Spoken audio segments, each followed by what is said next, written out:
Bismillahirrahmanirrahim. Assalamualaikum warahmatullahi wabarakatuh. Pada suatu senja yang lenggang, di zaman Nabi Musa alaihissalam, terlihat seorang wanita berjalan terhuyung-hayang.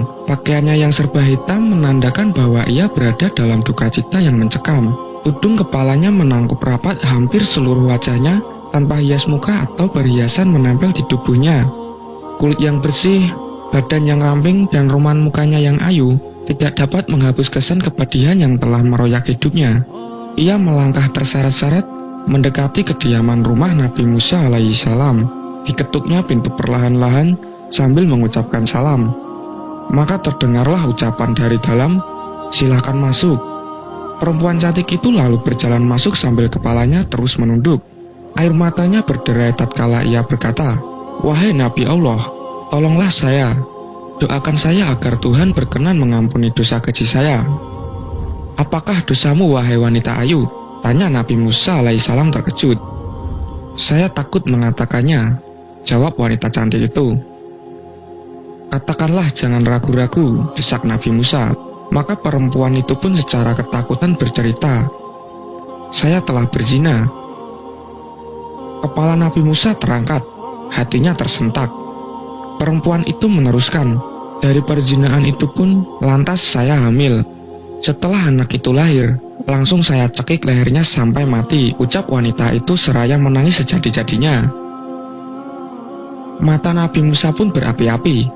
Dengan muka berang ia mengherdik, "Perempuan celaka, pergi kamu dari sini, agar siksa Allah tidak jatuh ke dalam rumahku karena perbuatanmu. Pergi!" teriak Nabi Musa sambil memalingkan muka karena jijik. Perempuan berwajah ayu itu dengan hati bagaikan kaca membentur batu, hancur luluh segera bangkit dan melangkah surut. Dia menangis terangguk-angguk dan keluar dari rumah Nabi Musa alaihissalam. Ratap tangisnya amat memilukan. Ia tidak tahu harus kemana lagi hendak mengadu. Bahkan dia tak tahu kemanakah kakinya untuk melangkah. Bila seorang nabi saja sudah menolaknya, bagaimana pula manusia lain bakal menerimanya? Terbayang olehnya betapa besarnya dosanya, betapa jahatnya perbuatannya. Sepeninggalannya, malaikat Jibril turun mendatangi Nabi Musa. Sang Ruhul Amin Jibril lalu berkata, "Mengapa engkau menolak seorang wanita yang hendak bertaubat dari dosanya? Tidakkah engkau tahu dosa yang lebih besar daripadanya?" Nabi Musa terperanjat. Dosa apakah yang lebih besar dari kekejian wanita pezina dan pembunuh itu? Maka Nabi Musa dengan penuh rasa ingin tahu bertanya kepada Jibril, "Betulkah ada dosa yang lebih besar daripada perempuan yang hina itu?" "Ada," jawab Jibril dengan tegas. "Dosa apakah itu?" tanya Musa yang kian keliru.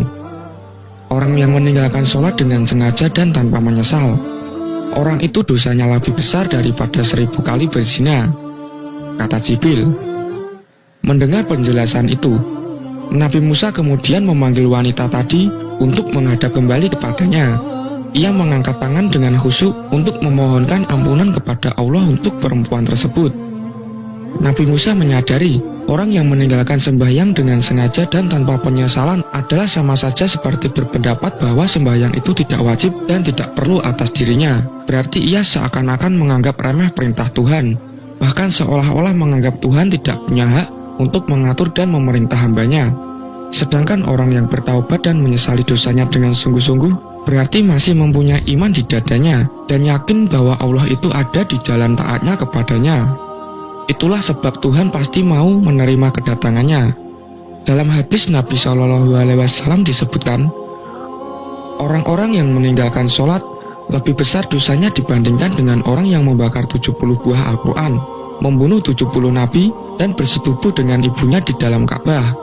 Dalam hadis yang lain disebutkan bahwa orang yang meninggalkan sholat sehingga terlewat waktu, kemudian ia mengodoknya, maka ia akan disiksa dalam neraka selama 1 hukub. 1 hukub adalah 80 tahun. 1 tahun terdiri dari 360 hari, sedangkan 1 hari di akhirat perbandingannya adalah 1000 tahun di dunia. Demikianlah kisah Nabi Musa dan wanita pezina dan 2 hadis Nabi. Mudah-mudahan menjadi pengajaran bagi kita dan timbul niat kita untuk melaksanakan kewajiban sholat dengan istiqomah.